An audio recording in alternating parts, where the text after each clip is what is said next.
There's a big difference between practicing your sight reading, taking a sight reading exam, and today's topic, which is how to read through your new repertoire.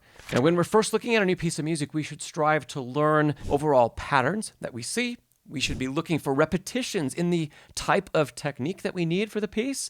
We should be looking for measures that are going to be especially difficult and measures that are going to be easier to learn. And we should make choosing good fingerings a priority right away. Now, all of that means that unlike when you're practicing sight reading, unlike when you're taking a sight reading test, when notes and rhythms and tempo are of the utmost importance, unlike that, in this case, it's okay to stop.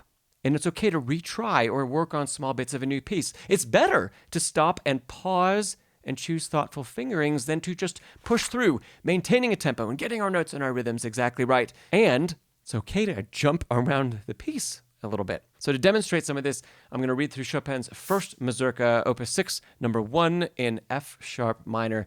Now that means this is not going to be a sight read from beginning to end without stopping. No, I'm going to narrate my thought process as we go. So let's jump in. So of course, like we do with any piece that we're sight reading, I'm going to look at the key signature. We know the piece is in F sharp minor. Okay, great. Maybe perhaps you want to start with playing a scale, of course, first. Using harmonic minor. Okay, great. Just gets us in the key, in the tonal center, gets our fingers, especially playing the scale, gets our fingers a little used to a little bit of what they're going to have to do as we read through the piece. We're just going to start with measure 1, and I'm going to go a little bit at a time through the piece and talk you through some of my thoughts. So starting with measure 1, I know the piece already. I've heard it many times before. I am looking for what fingers do I really want to play, really want to use. And do they match what's given in the score? That's a great starting point. So change of finger. Looking at the left-hand fingers now. Those are all pretty good.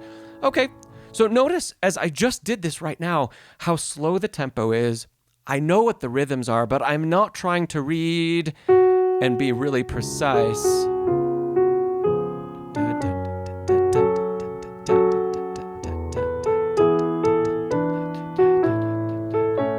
I'm not trying to do that, and I'm not trying to play it without character. I'm already trying to inject the Mazurka character in, take it at a slow tempo, but I'm looking in particular at fingers to start with. Now, I might go and play those couple bars again, because as I look down the page, what do we have?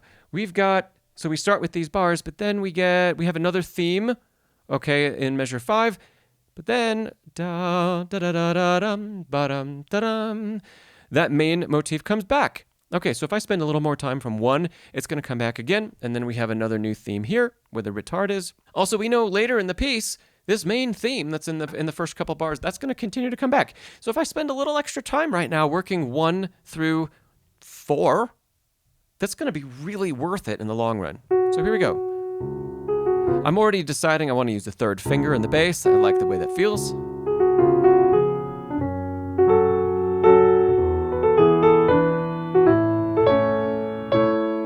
Notice that through these times, I've done 1 through 4. I didn't just play it once. I didn't try to make it the best possible after only 1 play. I used a playthrough. I assessed what was going on. I learned a little bit. I tried it again, learned a little bit, tried it again. Now I'm saying, okay, let's move on. Especially because I know that those 4 bars are going to repeat a whole lot. So that extra little bit of time is going to be well worth it when I get later in the piece. Let's now start. Pick up into measure 5. So let's see. I don't know if I love the 4th finger to the 5th finger there. I would probably forego using finger legato on the lower line because it's going to be pedaled, and just use 5/5. So I'm going to mark that right now and make sure I do a few repetitions. Still very connected. Now here, I'll probably do the same thing. Use 5/5 to keep it. And now I've got to decide in the next bar. Let's see.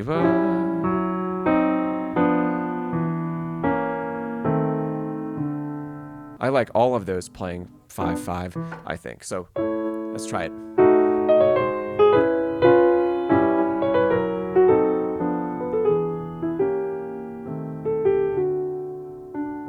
Yeah. Back to what the beginning was, and that already feels really comfortable. So I just spent that time looking at measures 5, 6, 7, and 8, and looking in particular at the left hand fingering.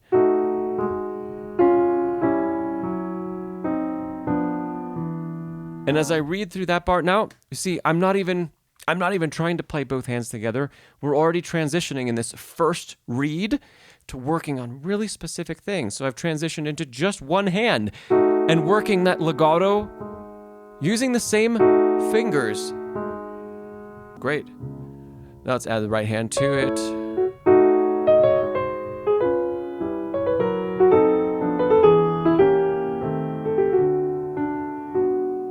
Good. That's great for today. Little review.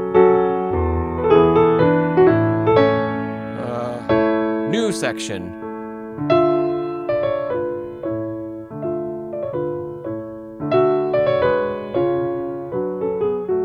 Good. So immediately on this read, I saw and heard that there is a repeat of the same material. And of course, we know anytime we get a repeat of the same material, we want to play it differently. So I chose this time, and I'll have to think about this more in the future, but on this first read through, I said, well, here's the first statement. The second one could easily be an echo of that first one. And then, because we changed to a major harmony in 15, I'm bringing it out more. Okay, that's all good. I probably don't need to do any more than that right now today because we're just exploring the piece. If you want to master your practice and learn more in less time on the bench, I have a 6-hour in-depth course that is just the thing for you. The link is down below in the description. And I would also encourage you to join the Next Level Pianist Academy membership that's over on Thinkific, where we have a dedicated community of like-minded piano students.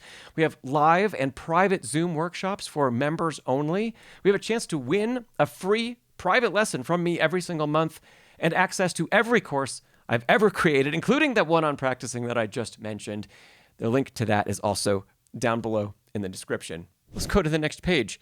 We're going to see we get the theme again. Okay, I don't need to spend more time on that. We jump down. It repeats again in 35, you know. Same thing we had before. I'll have to make sure that in the future I do that differently. Now, we get to 40, the end of 40, and getting into 41, a scherzando section. This I can already tell because of the leaps.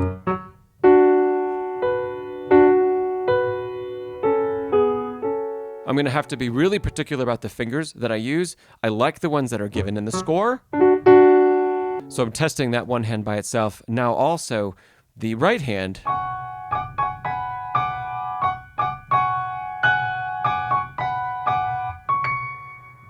Okay, that's great. I could do a little bit of experimenting with the two hands together.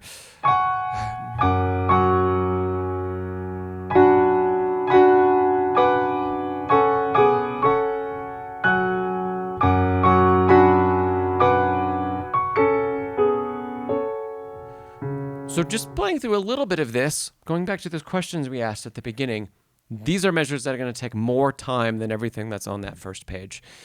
I can feel that because of the leaps, and that finger choice feels a little not as natural for me. It feels a little awkward to use 2, 3 on that third, but we need to for the sake of connecting the rest of those, especially possibly with that pedal.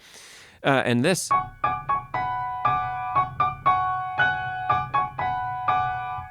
especially that leap.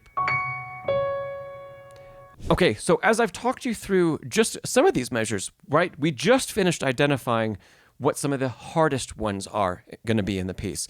So now I know when I come back to practice this, those are measures that I should start to look at right away. I should probably do those before I spend more time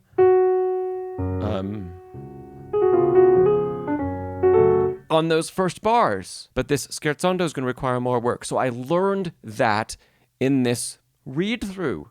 That is not our sight reading test, right? I learned where I'm going to trust the fingering that's given in the score, and I learned where I'd like to change them.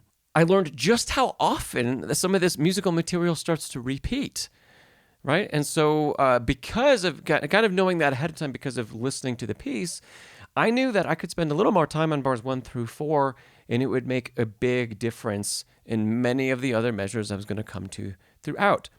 Now, does this mean my interpretation is really sound and it's really put together? No. Does it mean my technique is fully built for what I need to do? Is it fully developed for this piece in particular? Well, it's going to take some practice. Every new piece is going to take a little bit of practice.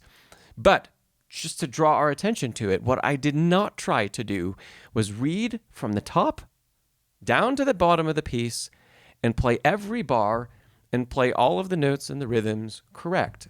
Especially, I don't want to do that while compromising other things. I don't want to do that and compromise the musicality if I could possibly can.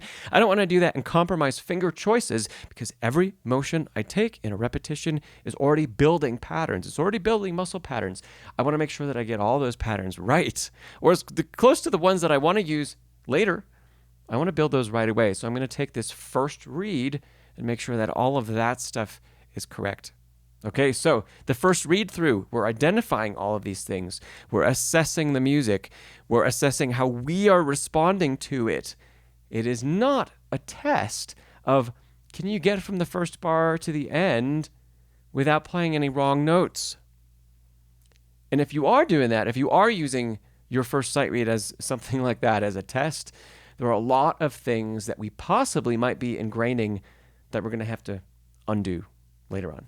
Thanks for watching this video. If you found it valuable, please give it a thumbs up and leave a comment down below. And if you're looking for another tip on practicing, I've got one for you to check out right over here.